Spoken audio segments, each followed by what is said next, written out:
They don't let you to come and judge for them. Change your political system, Africans. Don't let them control that system you call politics system. Don't let them control the system you call education systems.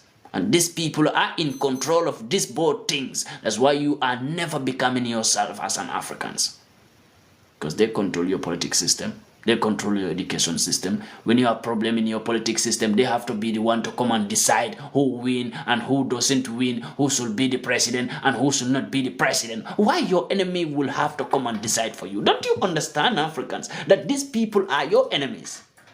Do you think they are your friends? No matter how much money they are giving to your president, your ministers, they don't love you. That's why they keep on bribing your ministers, your government. Because your government was pushed into government seat by them.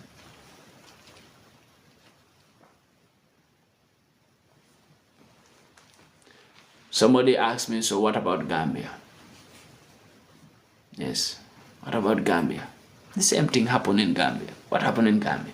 In Gambian election, Gambians, majority of the Gambians, 80% of Gambians doesn't vote for the president. But there was some villages where we have more, maybe 300 people. The president alone is going to get that in that village 500 votes, where people don't even reach to 500 people. Does that happen in Gambia? And everybody watch it. Yes, we have villages in Gambia where the president, where those villages, you know, we have villages, their peoples are not more than 300 peoples.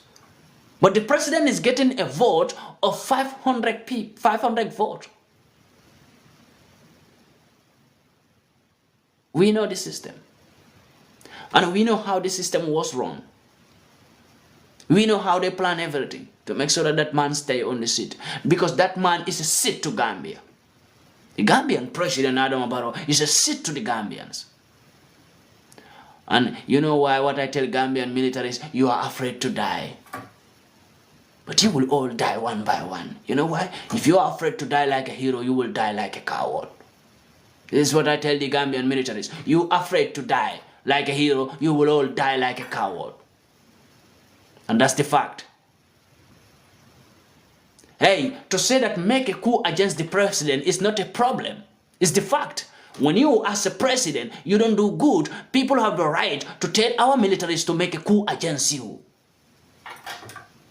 We don't need to be afraid to tell the Gambian militaries to make coup against the Gambian president. That's the fact, because when the president is not doing good and is not being, and we are unable to defeat him in election, because even if we don't vote for him, he tried to bribe to remain in power. What are we going to do? We are going to push our soldiers to let you down.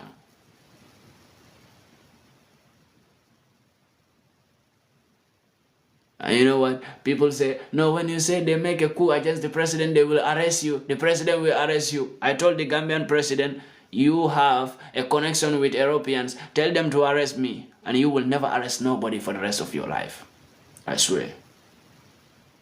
I tell the Gambian president this. I said, I pray they make coup against you. I blame the Gambian soldiers for not making coup against you.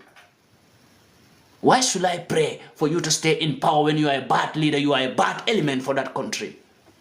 Why should I pray for you to stay in power? I will always pray for these militaries to make coup against you. And I will always advise the Gambian militaries to make coup against you. Why should I tell them to leave you to stay in power when you are a bad element? You are a bad element. Come on. Gambian president is better for a Gambians to take a donkey and put a donkey on the seat, even if the donkey is not talking. It's better than that man who is sitting in Gambia calling himself a president and bribing everyone to be on his side. That's the only thing he knows how to do best. Bribing everybody to be on his side. And Gambians, you need to be careful. You are dealing with a man who is very dangerous. You call the former president a dictator. Now you have a dictator. You don't have dictator before, Gambians. You have a freedom fighter before. You have a revolutionary before. Now you have a dictator. Now you pray for dictator and now you get the dictator. Yes. Gambians, you need to be very careful with this evil man. I tell you, your president, I know him very well. He is not worshiping God.